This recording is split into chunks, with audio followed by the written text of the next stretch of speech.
Can you explain, Mr. Clegg, how is the RBS able to pay £600 million in bonuses at the same time reporting a loss of more than £8 billion?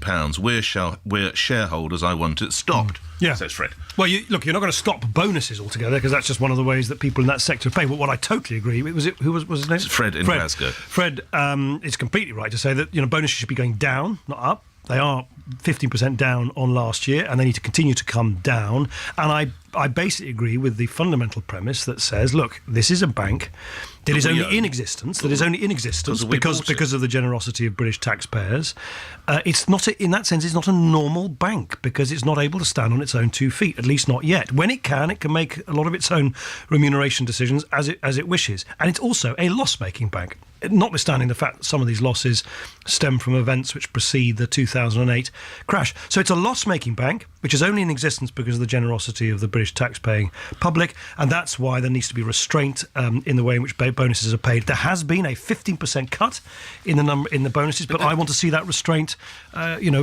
Should any bonuses be paid? If this was a commercial organisation, they've lost more than £8 billion. The idea you'd find more than £500 million in bonuses, it would just never happen. Look, first thing, you should get people on the programme here.